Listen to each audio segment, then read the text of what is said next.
What is going on, guys? My name is Phamily Shucks and welcome back to another episode of Clash of Clans. In today's episode, it's mainly going to be me revenging a few people who decide to attack my base, and the classic army composition that I always use when I'm revenging someone if they have a ton of loot and they don't have an anti-hog base are hogs. And I believe my army composition that I always use when using hogs are 32 hogs, 8 to 10 wizards, a few barbs to lure, and the rest archers, and I just carry whatever in my clan castle. And I believe Chief Pat made a tutorial guide on how to use hogs, and he used 41 hogs, which I think is absolute overkill. That's literally 3 to 5k of Dark Elixir down the drain, especially when they're level 5. And personally, I think 32 hogs is the perfect amount for hogs to even get a simple 1 hundo.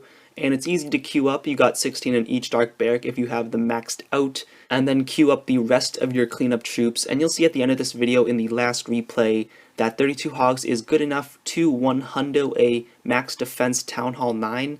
And I would only suggest increasing your number of hogs is when you're raising up higher in the trophy count, because of course those higher level defenses will take out your hogs as quick as possible. So just increasing the number will help you just take out the defenses and just carry on with your hog raid. So going back to the raid, this guy was on my revenge list. He had nice loot, and another reason is that he decided to put his Teslas out. So that gave me even more of a reason to raid him and 1 hundo this guy, because he's being a douche and I gotta put him in his place. And he had some nice gold as a Town Hall 8 and also some good Dark Elixir, which can pay off for my level 5 hogs.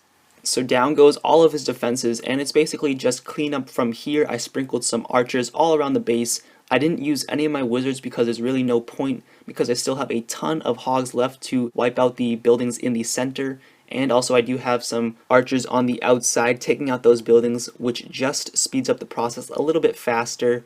And I think once that gold storage goes down, I got all the gold from there, and then the last final building was that elixir storage. And there we have it, a nice hundo, 36 trophies because it was a revenge, and 260,000 gold in my pockets. And this raid, oh my, the gold offering on this base is insane.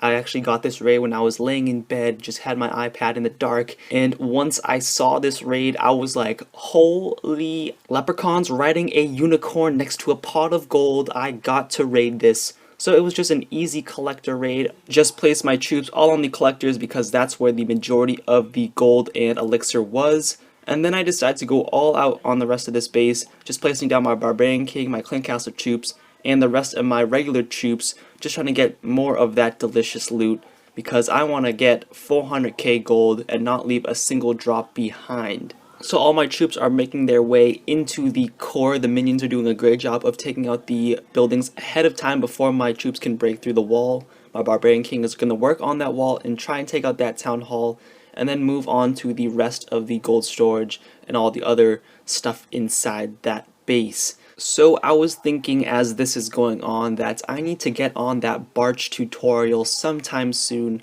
for those who want to learn how to barch at higher levels as a Town Hall 9. And I was thinking of making a mini guide for each of the subtopics of what I'm going to cover, and then put it in a big playlist so that way you guys can focus on each one. Each mini guide will focus on one subtopic, and then that way I can go into more depth and talk about it much longer, probably around 5 minutes, because they're going to be pretty short, pretty easy to cover, instead of doing one long video that just drags on for days on end, and you guys will get bored and I won't be able to cover as many things as I want to in such a short period of time.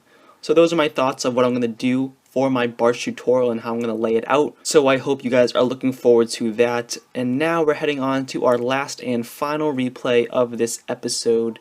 And this guy, he's from Unity Titans, and I've been seeming to find a lot of people from Unity whenever I raid.